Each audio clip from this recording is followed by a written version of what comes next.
आज उत्तर प्रदेश की चुनाव बेला पर आपका हार्दिक अभिनंदन है विचार मंथन में। इस चुनाव की बेला में आज दो सियासी महामेला हुए। एक महामेला हुआ गोरखपुर में पूर्वांचल में और दूसरा हुआ मेरठ में पश्चिमांचल में। दोनों ही मेले भीड़ के लिहाज से बिल्कुल परिपक्व थे। अब वोट कहां जाएगा, कैसा जाएगा, वो तो बात की बात है, लेकिन जो उसमें प्रहार हुए हैं वो अपने में बड़े विचित्र हैं। प्रधानमंत्री नरेंद्र मोदी ने आज गोरखपुर में विकास उत्सव के दौरान, जिसमें 10,000 करोड़ की सौगात दी गई, खाद कारखाना दिया गया, एम्स दिया गया, रिसर्च सेंटर दिया गया और समाजवादी पार्टी पर निशानों पर हमला किया गया। कहा गया लाल टोपी का मतलब है लाल बत्ती पाना। लाल टोपी, रेड अलर्ट माने खतरे की घंटी। लाल टोपी सत्ता चाहती है घोटाले के लिए, तिजोरी भरने के लिए, आतंकियों को संरक्षण देने के लिए, आतंकियों को जेल से छुड़ाने के लिए। और ये भी कहा ये समाजवादी जो हैं वो लोहिया और जयप्रकाश के सिद्धांतों को छोड़ चुके हैं। वहीं दूसरी ओर अखिलेश ने मेरठ से हुंकार भरी। पहले तो उन्होंने साफ शब्दों में यह कह दिया कि बीजेपी का सूरज पश्चिम में डूबने वाला है, लेकिन जब उन्हें पता लगा कि लाल टोपी को रेड अलर्ट के रूप में बताया गया है तो उन्होंने भी ट्वीट कर दिया। और क्या कहा? उन्होंने कहा बीजेपी के लिए रेड अलर्ट है। और रेड अलर्ट किस बात का है? बेरोजगारी, महंगाई, बेकारी, हाथरस कांड, नागरा कांड, ये सब उन्होंने साफ शब्दों में कहा ये बीजेपी के लिए रेड अलर्ट है और लाल इंकलाब आने वाला है। मतलब रेड अलर्ट बनाम लाल इंकलाब। और कहा सफाया होने जा रहा है, बदलाव आने वाला है। और ऐसा ही स्वर में स्वर मिलाया जयंत चौधरी ने। सवाल ये उठता है कि वास्तव में ये रेड अलर्ट किसके लिए है? कौन है रेड अलर्ट? वैसे तो कहा जाए तो यूपी के लिए है। तो ये जो लाल टोपी पर जो आज हमला बोला गया है उसके क्या मायने हैं? क्यों बोला गया हमला?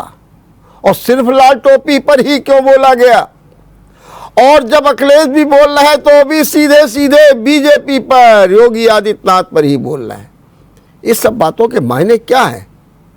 हालांकि इसके मायने तो साफ दिखाई देंगे 2022 में, लेकिन आज तो हम चर्चा करेंगे इसी पर। और इस चर्चा में भाग लेने के लिए हमारे साथ दो मेहमान हैं। हम आपको परिचय करा दें। हमारे साथ हैं भारतीय जनता पार्टी से रचित पाठक, मैं आपका बहुत बहुत स्वागत करता हूं। और दूसरी ओर है हमारे समाजवादी पार्टी के नेता नितेंद्र यादव, मैं आपका भी बहुत बहुत स्वागत करता हूं। नितेंद्र जी, मैं आपसे ही सबसे पहले कहूँगा, लाल टोपी यूपी के लिए रेड अलर्ट है, मतलब खतरे की घंटी है, क्या कहना है? ये भारतीय जनता पार्टी ने बिल्कुल सही बात कह दी। मोदी जी माननीय प्रधानमंत्री हैं देश के, उनको जो एहसास हुआ वो उन्होंने बता दिया है कि ये लाल टोपी रेड अलर्ट है बदलाव का। ये लाल टोपी रेड अलर्ट है क्रांति का, ये लाल टोपी जैसा आपने भी बता दिया कि ये महंगाई से अत्याचार का, ये है किसानों के ऊपर अत्याचार का, ये रेड अलर्ट है बेकारी का, ये रेड अलर्ट है बेरोजगारी का, ये तमाम सारी जो देश में पुलिस के उत्पीड़न की, ये रेड अलर्ट है मासूमों की हत्याओं का, ये रेड अलर्ट है बलात्कार का, ये रेड अलर्ट है अपहरण का। आज देख रहे पूरे प्रदेश के अंदर जिस तरह से अपराध की बाढ़ आई हुई है, जगह जगह बलात्कार, हत्या, लूट, अपहरण पूरी तरह से प्रदेश में छाया पड़ा हुआ है। ये रेड अलर्ट है उसका, और ये रेड अलर्ट है डबल इंजन बनाम आम जनता का।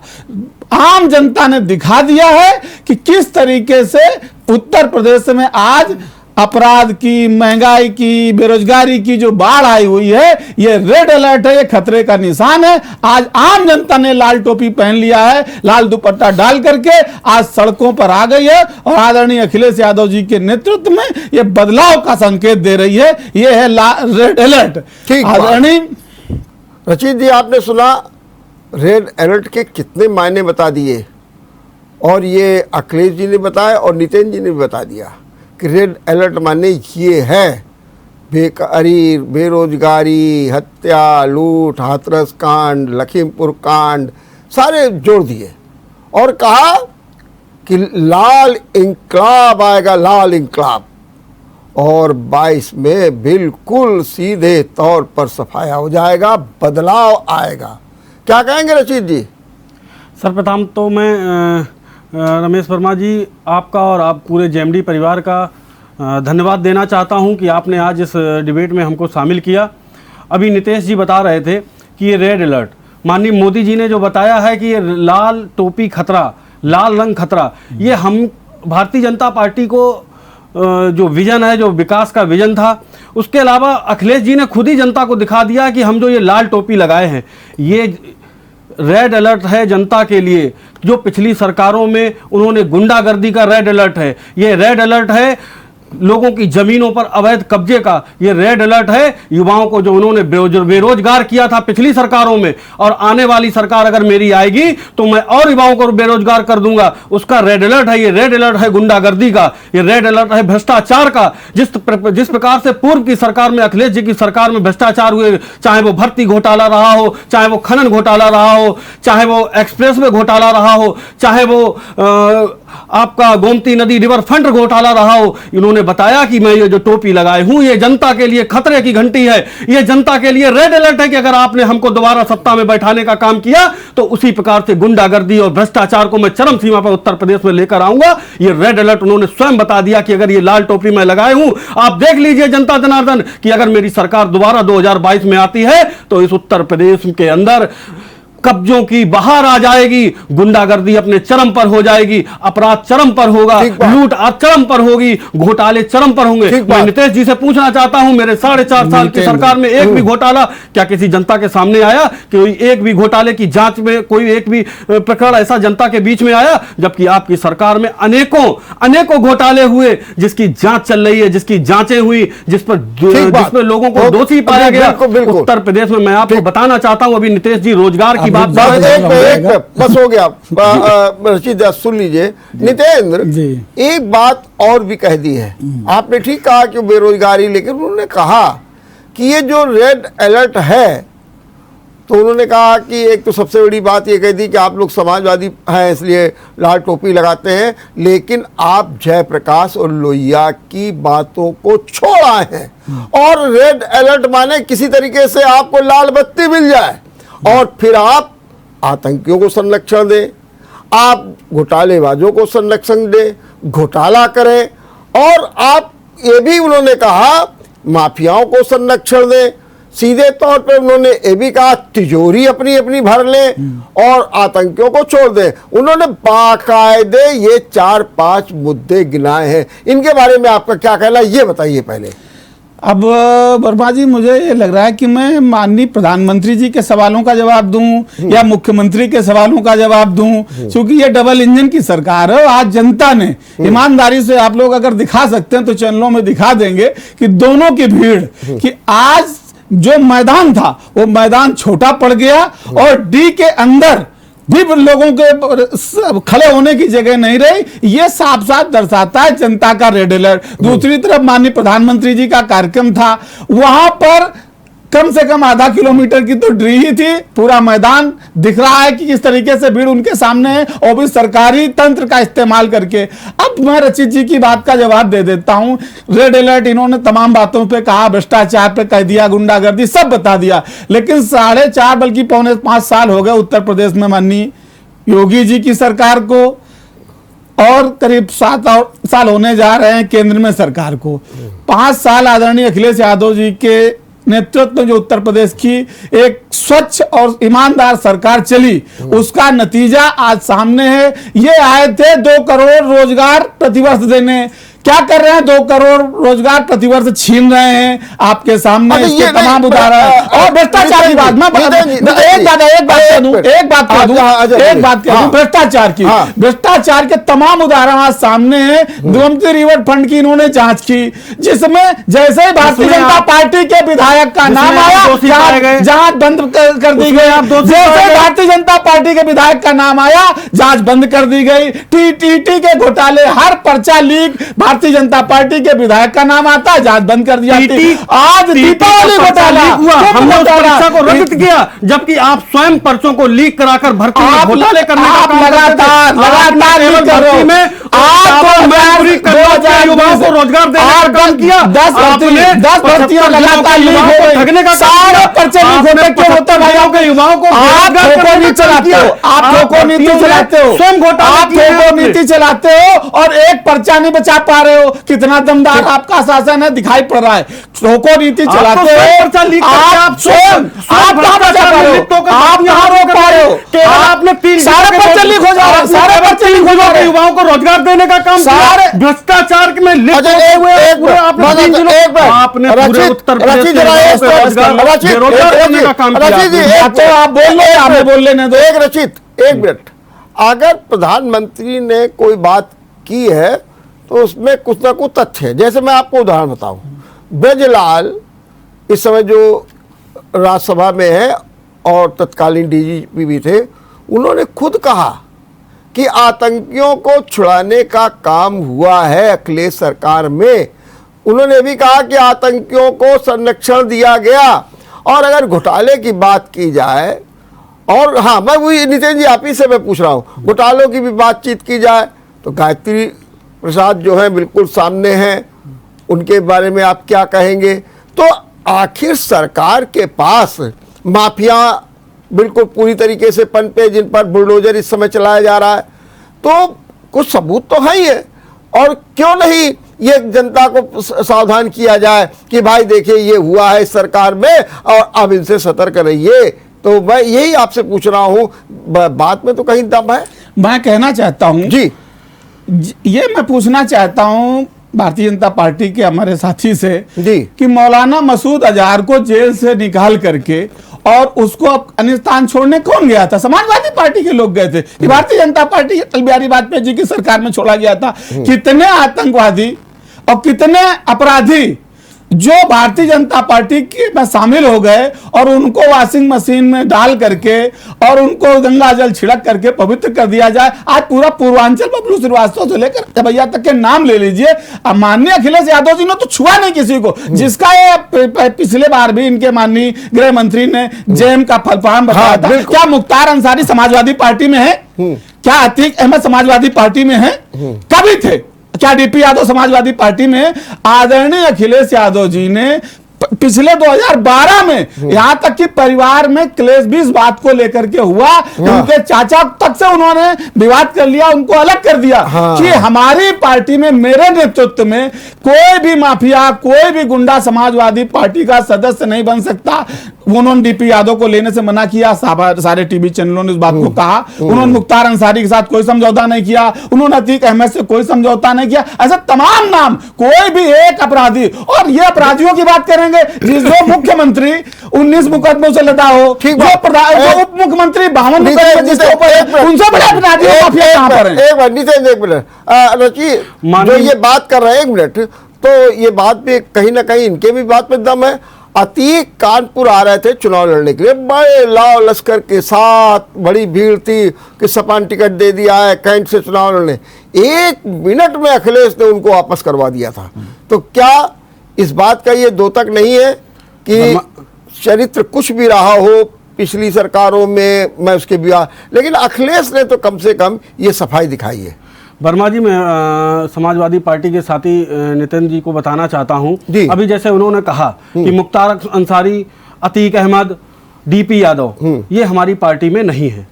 मैं माननीय अपने मित्र से पूछना चाहता हूं, इन अपराधियों का, घोर अपराधी जिनको मैं हार्डकोर क्रिमिनल कहूंगा, इन अपराधियों को राजनीति में कौन लाया?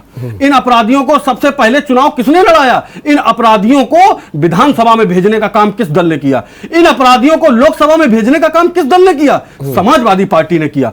अपराधियों का, राजनीति का अपराधीकरण समाजवादी पार्टी ने किया।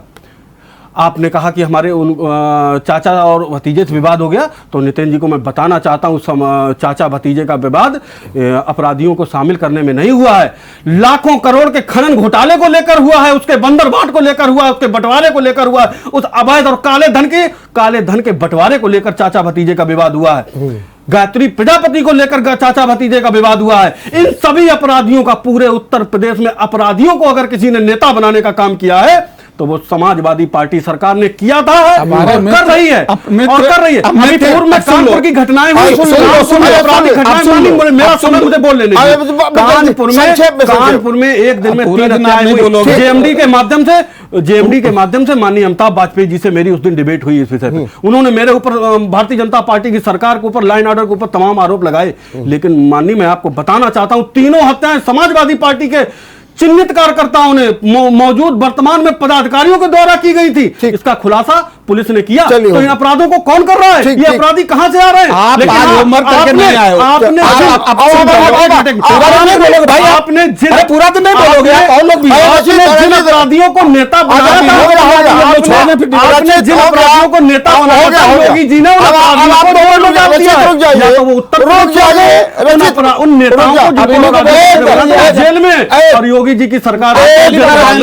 अरे रचित रुक जाइए, रचित एक बात को बार बार मत कहा करो। आपने एक बार कहा नेता बनाया, ठीक है, मान लिया। अब उसको, हाँ जरा नितिन बताइए क्या कहेंगे। आज हमारे मित्र ये होमवर्क करके नहीं आए हैं। पूरा अगर होमवर्क की जरूरत आपको पड़ेगी, ऐसा या तो आप बोलिए और या तो आप दूसरों को बोलने दीजिए। आपके टाइम पे कोई नहीं बोला, आप थोड़ा तरीका सीख लीजिए डिबेट का। आप तरीका सीखो डिबेट का। अभी नहीं है, अरे डिस्टर्ब करो, डिस्टर्ब करो। बोल लो, आप बोल लो पहले। क्यों बोल रहे हैं? मैं अपनी बात, आज विकास के मुद्दे पर बात करिए। चलिए ठीक, ये आज होमवर्क कर, अगर ये होमवर्क करके आए, होमवर्क की जरूरत आपको पड़ती है। आप अपनी बात करो या बोलो आप बोलिए ना। तो मुझे क्यों डिस्टर्ब कर रहे हो? मैं डिस्टर्ब, अच्छा एक अपनी नो अरे कोई बात नहीं, कोई चलिए चलिए आप अपनी आपको दोनों को देखे, दोनों को मैं समय दे रहा हूँ, दोनों समय दे रहा हूँ। अब आप खड़ी नितिन, आप बोलिए। ठीक से नहीं आए हैं इनको, पहले भारतीय जनता पार्टी के जितने एमएलए इस समय मौजूदा हैं, इनके हलफनामे देख लेने चाहिए चुनाव आयोग में कि कितने विधायक, 100 से ज्यादा विधायक के ऊपर 20 से 30 मुकदमे दर्ज हैं।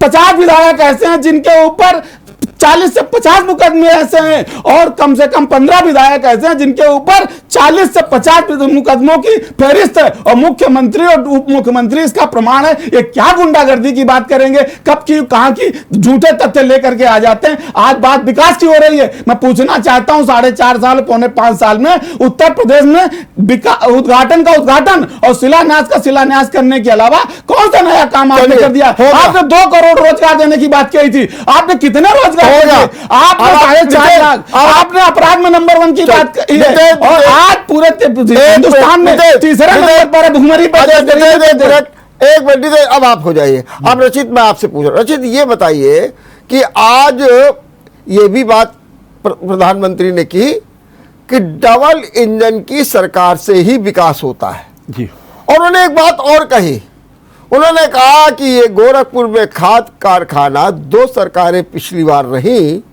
और उनका कोई जो है पुरसहाल नहीं था, एम्स के ज़माने में ज़मीन नहीं दी गई थी।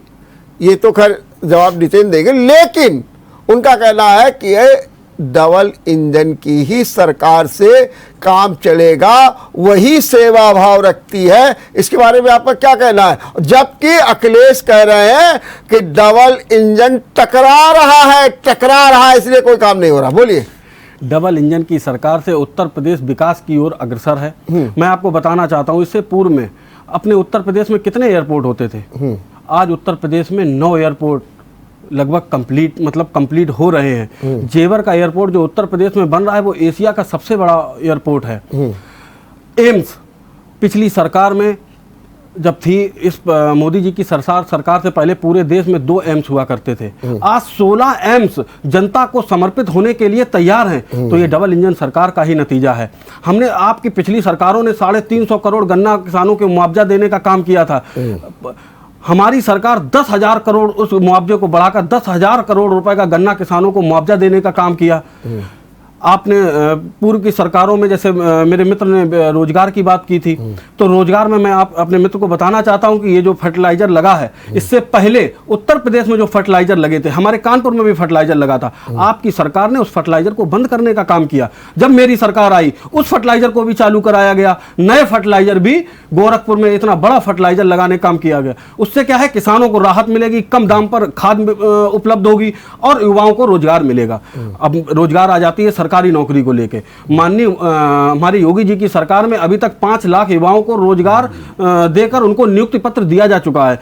जबकि इससे पूर्व की जो अखिलेश जी की सरकार थी उसमें 3.5 लाख लोगों को रोजगार दिया गया था। और वो 3.5 लाख लोगों को रोजगार, सारी भर्तियां उनकी जांच के दायरे में रही, सारी भर्तियों में जांच चली। एक सवाल का जवाब और दे दीजिए बस, फिर उसके बाद हम नितिन बोलेंगे। एक सवाल का जवाब, आज अखिलेश और जो रालोद के नेता थे जयंत चौधरी, उन्होंने मिलकर के कहा अब डबल इंजन की सरकार आ रही है, अब डबल इंजन की सरकार आ रही है, तेजी के साथ चलेगी। क्या कहना अब आप इस बारे में बताइए। आप इससे पहले भी अखिलेश जी डबल इंजन की कई सरकारें ला चुके हैं जनता के बीच में। एक बार डबल इंजन आया था राहुल गांधी जी का और अखिलेश जी का। एक बार डबल इंजन आया बुआ भतीजे का। क्या हुआ उस इंजन का? इंजन फेल हो गया, इंजन खराब हो गया, क्योंकि ये सारे इंजन भ्रष्टाचार में लिप्त इंजन है। जनता इनको नकार चुकी है, जनता पूरी तरह से मन बना चुकी है और इस बार इनका सुपड़ा साफ उत्तर प्रदेश 2022 में होने वाला है। अब आप ना बोलिएगा, अब खाली नितिन बोलेंगे, ठीक है? नितिन जी, सीधी सीधी बात, डबल इंजन की सरकार जरूरी है, क्योंकि जब एक इंजन की सरकार होती है तो अड़ंगे डाले जाते हैं, एम्स के लिए जमीन नहीं दी जाती है और खाद कारखाना लावारिस पड़ा रहता है, जिसका आज 4 साल के बाद उसका आज उद्घाटन हुआ, पहले शिलान्यास, और वो मेडिकल कॉलेज हर जिले में दिया जा रहा है, स्वास्थ्य सुविधाएं बढ़ाई जा रही है। ये है डबल इंजन। और आप कह रहे हैं कि डबल इंजन टकरा रहा है और अब डबल इंजन अब आया है और वो है जयंत चौधरी का और अखिलेश का। क्या कहेंगे अब इस पर, आप बोलिए। वर्मा जी, जब देश के प्रधानमंत्री इतने बड़े मन से झूठ बोलने लगेंगे तो निश्चित रूप है उनके कार्यकर्ता उनका अनुसरण करेंगे। ये आप भी बखूबी जानते हैं कि वो जो एम्स, उस एम्स की जमीन किसने दी थी? आदरणीय अखिलेश यादव ने उस एम्स की जमीन को एक्वायर करके दिया और उसके शिलान्यास के कार्यक्रम में उनको बुलाया तक नहीं गया, उनका नाम तक नहीं लिया गया। ये जब इस तरीके, ये डबल इंजन, सही कह रहे हैं कि ये अभी आपने भी कहा कि जब डबल इंजन की सरकार, जब केंद्र में दूसरी सरकार होती है, स्टेट में दूसरी सरकार होती है, तो वो दूसरे के काम में अड़ंगा डालती है और इसके बहुत सारे प्रमाण हैं। कानपुर में जब मेट्रो का शिलान्यास करके आदरणीय अखिलेश यादव जी ने, उप समय के मौजूदा जो आज के उपराष्ट्रपति हैं वेंकैया नायडू जी आए थे, सारे भारतीय जनता पार्टी के मौजूदा सांसद सारे लोग थे, एनओसी नहीं दी गई थी। ये अड़ंगा डालने का काम था। बिल्कुल सही कहा कि जब डबल इंजन की सरकार नहीं होती तो अड़ंगा डाले जाते हैं, लेकिन ऐसा नहीं है कि क्षेत्रीय सरकार, राज्य की सरकार प्रदेश के विकास में उसकी महत्वपूर्ण भूमिका होती है। और जब डबल इंजन हो जाता है, जब केंद्र और राज्य में दोनों सरकारें हो जाती हैं, तो बेखौफ भ्रष्टाचार बढ़ता है, क्योंकि उसके ऊपर कोई अंकुश नहीं होता है। वो बिल्कुल बेलगाम घोड़े की तरीके दौड़ते हैं। और आज उत्तर प्रदेश में पुलिस निरंकुश है, पूरी तरीके से बेलगाम है, जिसको चाहती है जहां चाहती है ठोकती है। ये लोकतंत्र की भाषा नहीं हो सकती है कि कोई किसी को कहीं ठोक दे। और अभी हमारे मित्र बार बार कह रहे थे फर्टिलाइजर, मैं आज फिर कह रहा हूं कि ये होमवर्क करके नहीं आए। फर्टिलाइजर कब बंद हुआ था इनको शायद पता नहीं होगा, और फर्टिलाइजर राज्य का विषय है कि स्टेट का विषय है ये भी शायद आपके जानकारी में नहीं है, इसलिए इन्होंने समाजवादी से उसको जोड़ दिया। आज जितना विकास समाजवादी सरकार में हुआ था आदरणीय अखिलेश यादव जी के, उसका अगर 20% भी आप कर रहे होते तो आपको इस समय जो पाखंड फैलाने की आवश्यकता नहीं पड़ रही है। मैं खुले मन से कहता हूं आज भारतीय जनता पार्टी के लोग पाखंड पर उतर आए हैं। आज उनके उप मुख्यमंत्री बात करने लगे हैं मथुरा काशी की, आज उनके मुख्यमंत्री अयोध्या की बात करने लगे हैं, आज उनके उप मुख्यमंत्री अब विकास की कोई बात नहीं करता है। अब रेड अलर्ट आ गया, ये नए नए शब्द गढ़े जाते हैं। अरे खुल के बताओ आपने क्या किया है और आगे क्या करोगे। कभी एजेंडे पे बात कर लो, कभी अपने संकल्प पे बात कर लो। नितिन जी एक बार रुकिए, बस हम एक छोटा सा भी जवाब भी लेंगे रचित से कि एक ये नई बात पैदा कर दी इन्होंने। नितिन ने एक नई बात ये पैदा कर दी कि जब डबल इंजन की सरकार होती थी फिर मनमानी शुरू हो जाती है, वहाँ पर फिर कोई किसी की बात नहीं सुनता है, धींगा मुस्ती हो जाती है, अपना अपना क्योंकि किसी प्रकार का डर नहीं रह जाता है। और ये भी उन्होंने स्वीकार किया कि जब अलग अलग सरकार होती है तो लंगे डाले जाते हैं, तो उन्होंने केंद्र पर आरोप लगा लिया। अब ये कह रहे हैं कि हमारी डबल इंजन की सरकार आएगी और फिर वो तेजी के साथ चलेगी। इसके बारे में क्या कहना है रचित बताएंगे। हम चर्चा कर रहे हैं रेड अलर्ट की। अब रेड अलर्ट किसके लिए है, कौन रेड अलर्ट से सतर्क रहेगा, इस पर जरा अभी मंथन जारी है। लेकिन इसी बीच मैं बात कर रहा था डबल इंजन की। हमारे साथी कह रहे थे सपा के कि जब डबल इंजन होता है तो फिर कहीं ना कहीं मनमानी आ जाती है, धींगा मुस्ती आ जाती है, सब कुछ हो जाता है। और हालांकि उन्होंने ये भी स्वीकार कर लिया कि हाँ डबल इंजन में ये भी होता है, और ये भी बताया उन्होंने कि किस तरीके से हमने ज़मीन दी, किस तरीके से हमारी उपेक्षा की गई, किस तरीके से सब कुछ किया गया। तो अब रचित जरा हमको ये बताइए कि ये जो डबल इंजन आ रहा है, तो ये जो डबल इंजन है तो ये क्या वास्तव में मनमानी करता है या एक विकास का, सेवा का, जैसा आज प्रधानमंत्री ने कहा, उसका मार्ग प्रशस्त करता है? देखिए वर्मा जी, डबल इंजन, इससे मैंने अभी इससे पूर्व भी कहा था कि डबल इंजन अखिलेश जी इससे पहले भी 2 बार लेकर आ चुके हैं और जनता ने उसको सिरे से नकार दिया। माननीय मोदी जी और माननीय योगी जी के ये बताइए। अच्छा एक बार इसी जगह मैं आपको टोक रहा हूँ, आपने चूंकि पिछला पॉइंट उठा दिया इसलिए इस बार आपको क्यों लग रहा, क्योंकि जिस तरीके की भीड़ इस समय अखिलेश की सभाओं में आ रही है, जिस तरीके का सामाजिक गठजोड़ अखिलेश के साथ में आ गया है, जिस तरीके से एक सीधी सीधी लड़ाई दिख रही है, क्योंकि अगर प्रधानमंत्री भी हमला बोल रहे हैं तो समाजवादी पार्टी, ऐसी स्थिति में आप ये कैसे कह सकते हैं कि डबल इंजन जो है वो पहले भी आया था, नहीं चल पाया? देखिए, जब पूर्व में डबल इंजन को लेकर जनता के बीच में ये आए तो उस समय भी इनके रैलियों में भीड़ होती थी। मैं आपको बताना चाहता हूं कि भारतीय जनता पार्टी ने जब सरकार 2017 में चुनाव लड़ा तो ऐसा तो है नहीं कि Samajwadi party, Bahujan Samaj party, Congress party को वोट नहीं मिला या उनके पास समर्थक नहीं थे। 100% तो मेरे पास नहीं है, लेकिन जो बचा हुआ है वो अपने आप को आखिरी एक उसके रूप में देख रहे हैं कि हो सकता है मैं इस बार पूरी ताकत लगा दो आ जाए। लेकिन अखिलेश जी के और जयंत चौधरी जी का जो ये डबल इंजन है, ये इंजन पूरी तरह से फेल है। इस इंजन बिना तेल का इंजन है, ये अपने स्थान से आगे बढ़ने वाला नहीं है। और योगी जी और मोदी जी का जो डबल इंजन है, इस डबल इंजन को जनता जिस प्रकार से इस डबल इंजन को लेकर के उत्तर प्रदेश में विकास की बयार आई है, विकास की गंगा बही है, उसी इस डबल इंजन की सरकार को 2019 के चुनाव में जनता ने स्वीकार किया ठीक और बात। डबल इंजन को उत्तर प्रदेश से जिताकर भेजा। यानी कि योगी जी और मोदी जी का जो डबल इंजन है उसको जनता ने अपने सर पर बैठा रखा है, अपने दिल में बसा रखा है, और वो वोट के रूप में 2022 के चुनाव में आप सबके सामने आएगा। ठीक और बात। इनके डबल इंजन को पहले भी वो जनता नकार समझ चुकी है गया। और इस बार भी नकारेगी। ठीक बात, ठीक बात। सत्य बात। नितिन जी एक बात बताइए, आपकी अखिलेश जी की चाहे विजय यात्रा हो, चाहे रैली हो, भीड़ खूब उमड़ रही है, इसमें भी दो राय नहीं है। आपने सामाजिक गठजोड़ भी पूरा कर लिया, लेकिन जो अभी लगातार सर्वे आ रहे हैं उस सर्वे में तो आप बीजेपी से 7-8 पायदान नीचे चल रहे हैं। अगर वो 41% वोट पा रहे हैं तो आप 33% वोट पा रहे हैं। ये क्या मतलब है? इसको आप किस रूप में देखते हैं? क्या ये आपको हतोत्साहित नहीं कर रहा है? वर्मा जी, पहले तो मैं अपने मित्र की बात का जवाब दे दूं। इन्होंने बार बार डबल इंजन कह रहे हैं। अभी हमारे भारतीय जनता पार्टी के साथी को इंजन और डिब्बे का फर्क नहीं ज्ञात है।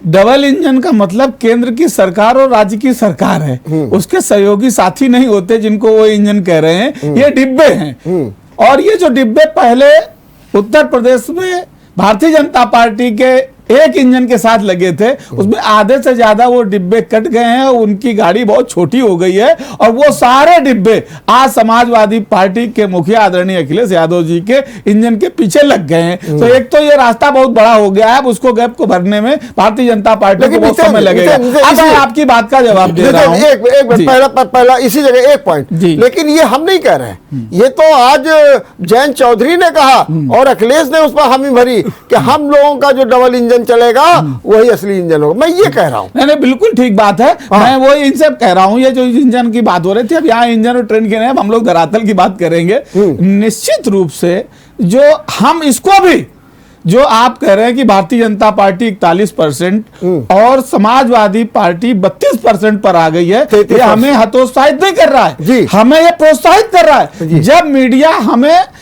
इस लेवल पर खड़ा कर देता है तो हम इस पर 20% अपने आप को बढ़ा लेते हैं। ये अब तक का रिकॉर्ड है कि जहां सामान्य मीडिया समाजवादी पार्टी को खड़ा करता है, उससे हम 10-20% आगे हमेशा आते हैं। पिछले चुनावों के रिजल्ट लगातार हमारे सामने है, क्योंकि हमारा जो वोटर है वो गांव का, खेत का, खलियान का, मजदूर का है। जहां आम मीडिया वहां नहीं पहुंचती है, वो शहरों में, चाय की दुकानों में, होटलों में और अच्छी जगह, लग्जरियस जगह पर सर्वे होते हैं। और अगर हमको 32% आज दिखाया जाता है तो हम निश्चित रूप से अपने को आज 42% से बहुत आगे पाते हैं। ये हमारे लिए प्रोत्साहन की बात है, हमें ये उत्साह से लबरेज करती है और हम निश्चित रूप से इससे इस बात से आश्वस्त है कि समाजवादी पार्टी की सरकार बनने जा रही है। आम जनता में फिर से खुशहाली आने जा रही, किसानों के, नौजवानों के, छात्रों के दिन बहुरेंगे। जो 5 सालों में अभी तक योगी जी के नेतृत्व में रोड लाठी खा रहे हैं,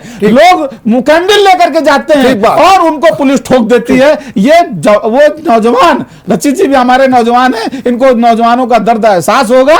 हालांकि वो ये आप रिकॉर्ड महसूस कर रहे हैं कि किस तरीके से मुख्यमंत्री की आवाज पर कोई कैंडल लेकर जाता है और पुलिस उसको लाठियों से ठोक देती है। बहुत एहसास पता हो जाएगा। एक बात, बहुत अच्छी बात रचित, अगर हम आपके डिप्टी सीएम केशव प्रसाद मौर्य के बयान को देखें तो वो कहते हैं 60 हमारा, 40 में बंटवारा। लेकिन यहां तो स्थिति है कि 40 आपको मिल रहा है, 60 आप कहीं पहुंच ही नहीं पा रहे सर्वे में। और अगर यूं देखा जाए 41% आपको मिल रहा, माने कि 59% जो है पूरी तरीके से आपके विरोध में है जनता। इसको आप किस रूप में देखेंगे? वर्मा जी, 41% वोट हमको जनता ने पिछले चुनावों में दिया है, और इस बार जो हमारे डिप्टी सीएम जी जो कह रहे हैं कि 100 में 60 हमारा है, 40 में बंटवारा है, तो ये बिल्कुल सत्य है। इस बार 350 पार भारतीय जनता पार्टी 2022 के चुनाव में लेकर आ रही है। और मैं अपने मित्र साथी की एक बात का जवाब देना चाहूंगा। वो कह रहे डब्बे, शायद इन्होंने आज होमवर्क नहीं किया है ठीक से, कि ये हमने नहीं कहा है, अखिलेश यादव जी और जयंत चौधरी ने कहा कि हमारा डबल इंजन। मैंने बता दिया। दूसरा आ गया रोजगार को लेकर, किसानों को लेकर। तो मैं बताना चाहता हूं कि रोजगार आपने जो रोजगार उत्तर प्रदेश में अपनी सरकार के समय पर दिए थे, उसमें से एक भी भर्ती साफ सुथरी या समय पर नियुक्ति पत्र नहीं दिए गए। सारी भर्तियों का निर्णय सुप्रीम कोर्ट या हाई कोर्ट के द्वारा किया गया। सारी भर्तियों को, आपकी 70% भर्तियों के नियुक्ति पत्र मेरी सरकार में दिए गए। अब आप आ जाइए किसानों के ऊपर। किसानों के, आपको जब गन्ने के किसान रचित, ये एक सवाल और है, आपने ठीक बता दिया, आप ठीक है, आप बता रहे हैं किसानों के ऊपर हमें बता, किसानों का दर्द भी हमें बयान दीजिए वर्मा जी, इनकी सरकार ने हमको बता लें। 69,000 अभ्यर्थी सड़क पर घूम रहे हैं और अभी कैंडल मार्च निकाल रहे थे, जैसा भी नितिन ने कहा, उन पर लाठियां चला दी गई। नंबर 1, टीटी का पेपर जिसमें 21 लाख युवा बैठ रहा था, आपने सड़क में उसका लीक हो गया और लीक होने के बाद जिनके 40% पेपर हल हो गए थे उनसे छीन लिया गया। क्या ये युवाओं में गुस्सा नहीं दिखाएगा? क्या ये अपनी सरकार के प्रति अभी भी संवेदनशील बना रहेगा?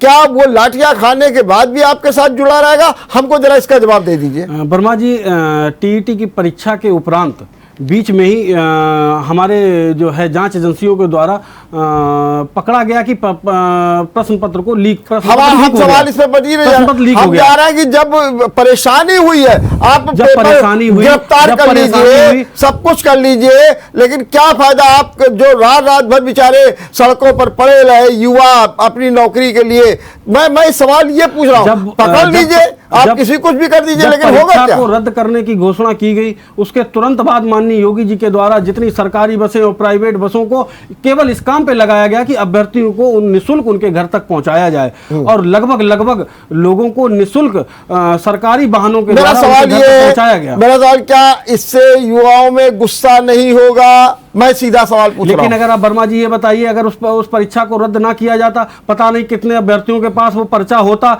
जिससे मेरे जो जेन्युइन अभ्यर्थी थे, जिन्होंने परीक्षा की तैयारी पलट के भी पूछ रहा हूं, तो आपकी व्यवस्था नहीं, इसके माने आपकी रचित, इसके माने आपकी व्यवस्था इतनी लचर थी? नहीं, व्यवस्था अच्छी थी इसीलिए हमने उसको पकड़ लिया। हो गया। चलिए नितेंद्र, अच्छी थी इसीलिए हमने उसको होने से, गलत काम होने से पहले उसको पकड़ लिया। हो गया, अच्छी व्यवस्था का जीता जाता उदाहरण है। एक मिनट, आप ये सही कह रहे हैं कि इनकी व्यवस्था ऐसी थी कि बियर की दुकान पर टेंडर जारी किया गया और जहां शादी के कार्ड छपते हैं वहां वो पेपर छपवाए गए। ये इतनी अच्छी व्यवस्था थी कि जो इतना कॉन्फिडेंशियल मामला था, जहां कई लाख नौजवानों का भविष्य था, उनकी परीक्षा के प्रश्न पत्र वो शादी के कार्ड छापने वाली दुकान पर वो छपेंगे। बियर जो उसको टेंडर दिया जाएगा, उस ऑफिस में बियर की दुकान चल रही होगी। इतनी अच्छी जांच और पारदर्शी व्यवस्था है। ये तो ये खूब अच्छी। और एक पेपर कहां लीक हुआ? लगातार पिछले 5 सालों में जितनी परीक्षाएं योगी जी के नेतृत्व में हुई उत्तर प्रदेश में, सबके पेपर क्यों लीक हो जाते हैं? इसका मतलब ये षड्यंत्र है कि लाखों नौजवानों से पैसा लिया जाएगा परीक्षा के नाम पर और इसके बाद में अपने लोगों को लगा करके परीक्षा के पत्र लीक करा दिए जाएंगे और फिर वो परीक्षा कभी नहीं कराई जाती है, जिसका परिणाम कि यह भी एक तरीके का घोटाला है कि नौजवानों से करोड़ों रुपया सिर्फ परीक्षा शुल्क के नाम पर लिया जाएगा और फिर उनकी परीक्षा नहीं कराई जाएगी। और इन्होंने कहा कि बसें मुक्त कर दी गई। मैं दावे के साथ कह रहा हूं कि किसी भी अभ्यर्थी का किराया नहीं छोड़ा गया। जो लोग सरकारी बसों में बैठ करके आए उनसे बाकायदा टिकट ली गई और उनसे कहा गया कि हमें ऐसा कोई आदेश लिखित आदेश जारी नहीं हुआ। घोषणा को नहीं मानते। संक्षेप में क्या बोलेंगे? सारे अभ्यर्थी निःशुल्क परीक्षा केंद्रों से अपने घर पर पहुंचे। मैं इसको प्रमाण दे सकता हूं, मैं प्रमाण के साथ मैं कह रहा हूं कोई लिखित आदेश नहीं हुआ था और बस के कंडक्टरों और ड्राइवरों में बोलने आपने कहा था कि समय में नहीं बोलना, अपनी बात को सारी भर्तियों के परीक्षा लीक हुए। अभी जब नितिन जी का समय आया तो वो बताएं 5 भर्तियों का हमें ऐसे नाम बता दें जिसके परीक्षा पत्र, जिसके प्रश्न पत्र लीक हुए हों। मैं भी बताऊंगा। 2 भर्तियों के परीक्षा पत्र लीक हुए। दोनों भर्तियों को निरस्त करके योगी जी ने उनको पुनः कराने का काम किया। ये जो है, ये भर्ती जिसका प्रश्न पत्र लीक हुआ, इसकी पुनः भर्ती होगी। अभ्यर्थियों को निःशुल्क योगी जी व्यवस्था बना रहे हैं कि निःशुल्क उनके घर से परीक्षा केंद्रों तक पहुंचाया जाएगा। अभ्यर्थियों की पूरी चिंता की जाएगी। ठीक बात। अच्छा, एक बात नितिन ये बताइए कि जो इस समय का माहौल चल रहा है, राजनीतिक सिनेरियो चल रहा है, आपको क्या लगता है कि 2022 में किन किन दलों के बीच में सीधी लड़ाई होने जा रही है? सीधी मैं कहूँगा क्योंकि इस समय के हालात ऐसे हैं, और शायद आप ये कहेंगे कि हमारी सपा से ही हो रही है। इसके बारे में आपका क्या कहना है नितिन जी, आप बताइए। देखिए, ये तो सीधी सी बात है, आपने भी वही जवाब ही दे दिया कि अब इसमें भी कोई डिबेट का विषय नहीं रह गया है कि इस समय समाजवादी पार्टी से सारे दल लड़ रहे हैं। समाजवादी पार्टी अब इस समय किसी से लड़ने की स्थिति नहीं है। क्यों नहीं रहेगा? मैं आपको बता रहा हूं। बिल्कुल दादा, आपकी सही बात है कि इस समय आप सब देख रहे हैं, पूरे प्रदेश की जनता देख रही है कि समाजवादी पार्टी और आदरणीय अखिलेश यादव एकमात्र विपक्ष के मजबूत नेता हैं जो इस समय सरकार से लड़ रहे हैं। बाकी सारे लोग कहीं ना कहीं अंदर खाने से सरकार के डर से बाहर नहीं निकल रहा था। मैं आपको बता रहा हूं मैं क्यों सवाल खड़ा कर रहा था। मैं चाह रहा था कि आप इसका जवाब दे देते तो अच्छा, लेकिन मैं बता रहा हूं। आपको मालूम नहीं है कि आपके यहाँ जितने भी गठबंधन में जितने दल जुड़े हुए हैं उनमें आपसी खींचतान शुरू हो गई है। कुशल जो केशव देव मौर्य हैं, जो महान दल के हैं, वो राजभर को राजनीतिक जोकर कह देते हैं। वो कह देते हैं इनको गठबंधन से निकाल दीजिए। अरे भाई, अभी तो ये स्थिति है कि अभी तो खाली गठजोड़ हुआ है, अभी तो टिकट की बारी ही नहीं आई है। तो क्या आपको लगता है कि ये सब ऐसे मजबूती से आप लड़ लेंगे नितेंद्र जी? मैं सीधा सवाल आपसे पूछ रहा हूं। वर्मा जी, जब परिवार बड़ा होता है, परिवार बड़ा होता है, कई विचारधारा के लोग आते हैं, उनकी अपनी एक लंबी प्रैक्टिस होती है, और वो बात जो कही गई वो उसमें दोनों लोगों ने अपनी आपस में सफाई दे ली, एक दूसरे से माफी मांग ली। और ये बात तो मैं इसलिए भी कह रहा हूं कि ये बात उन्होंने गलत शब्द नहीं कहा था, गलत नजरिए से उसको लोगों ने प्रस्तुत किया। आज बिहार के पूर्व मुख्यमंत्री आदरणीय लालू प्रसाद यादव देश ही नहीं पूरी दुनिया में बहुत चर्चित नेता हुए। उनका भी एक अंदाज था जो जनता से अपने आप को जोड़ने का एक माध्यम होता है। लेकिन और हमारा नेता भी कि वो राजनीतिक जोकर हैं। नहीं, बहुत सारे लोग उनको कहते थे, बहुत सारे लोग उनको इस तरीके के शब्दों का इस्तेमाल करते थे। मैं उस बातों में अब नहीं जाना चाहूंगा, लेकिन आज जो हमारे दूसरे नेता जिनके लिए उस शब्दों का इस्तेमाल किया गया, उन्होंने स्वयं सफाई भी दे ली और माफी भी मांग ली कि मेरा नजरिया सिर्फ उनसे कंपेयर करना था। वो इतने बड़े नेता है, पूर्वांचल में जनता से अपने आप को नजदीक लाने के लिए आम भाषा में बोलते हैं। चलिए आखिरी सवाल रचित आपसे, सीधा सवाल, लड़ाई किससे हो रही है और कैसे जीतेंगे आप? खाली संक्षेप में बताइए। 2022 की लड़ाई किससे हो रही है? भारतीय जनता पार्टी की विकास वर्सेस भ्रष्टाचार, हमें राजनीतिक दलों बताइए, राजनीतिक दलों, आतंकवाद, वो मैं मान गया, आप बताइए। रामराज वर्सेस गुंडा राज का युद्ध है, और इसमें भारतीय जनता पार्टी का परचम लहराने वाला है, और उत्तर प्रदेश की जनता भारतीय जनता पार्टी के साथ है। और मैं अपने नितिन जी की एक बात का और जवाब देना चाहूंगा कि उन्होंने कहा लालू जी एक नेता के रूप में लोगों तक उन्होंने पहचान बनाई थी। तो मैं बताने चाहता हूं, चाहे वो मुलायम सिंह जी हों, चाहे लालू प्रसाद यादव जी हों, आदरणीय जयनारायण जी के आंदोलन से इन दोनों नेताओं की पहचान हुई थी, और इस पहचान को उनके समाजवाद लोहिया जी के विचारों की वजह से इनकी पहचान हुई थी। आज मैं इनसे माननीय नितिन जी से पूछना चाहता हूं, कहां है लोहिया जी का समाजवाद? क्या मैं पूछना चाहता हूं लोहिया जी के परिवार का कोई राजनीति में है क्या? अरे हमको रचित ये बताइए, माननीय मुलायम जी ने लोहिया जी के समाजवाद की परिभाषा और लालू जी की पहचान जनता के दर्द बांटने में नहीं हुई थी, उनकी पहचान जयराम जी से शुरुआत हुई और चारा घोटाले पे आकर समाप्त हुई। चलिए अब मैं समझिए आप क्या कहना चाहते हैं। आप सीधे सपा को नहीं कहना चाहते, तो सीधे रामराज गुड्डा राज आपने थोड़ा सा ये कर दिया। लड़ाई नहीं, चलिए कोई बात है, हो गया। चलिए नितिन क्या कह रहे थे? एक 10 सेकंड में आप अपनी बात जो कहना चाहते हो कह दीजिए। नहीं, ये सही कह रहे हैं। आपका जो प्रश्न है, इस बार की सीधी सीधी लड़ाई पाखंडवाद बनाम समाजवाद की है।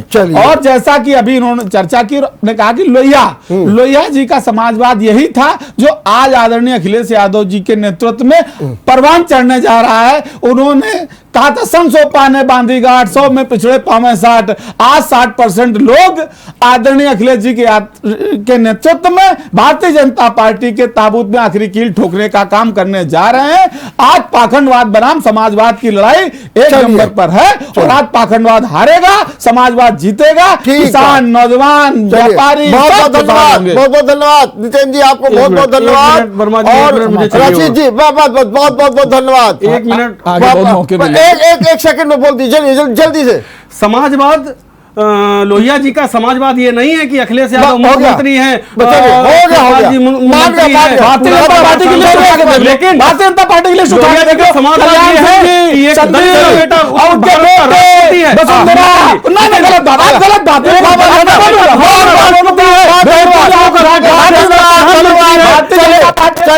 चलिए हो गया।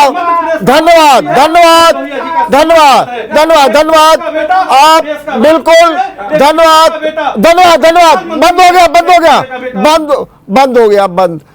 धन्यवाद, आपने सुना लड़ाई किसके बीच में होने जा रही है। अब देखिए, एक और कहा जा रहा रामराज बनाम गुंडाराज, एक और कहा जा रहा पाखंडवाद बनाम समाजवाद, और अंत में लोहिया के समाजवाद को लेकर के भी तर्क शुरू हो गए। इस पर हम अलग से भी एक विचार मंथन करेंगे और तब हम बात करेंगे कि वास्तव में जो आज प्रधानमंत्री ने कहा है कि ये जो लोहिया का और जयप्रकाश नारायण से ये लोग छोड़ चुके हैं उनके आदर्शों को, उस पर भी चर्चा करेंगे। देखते रहिए विचार मंथन। नमस्कार।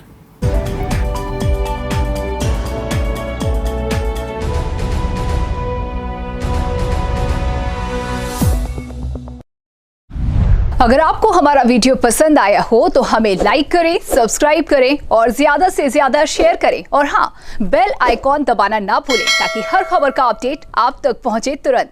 आप हमें इंस्टा, ट्विटर और फेसबुक पर भी फॉलो कर सकते हैं। हमारी आईडी है @JMT News Flash।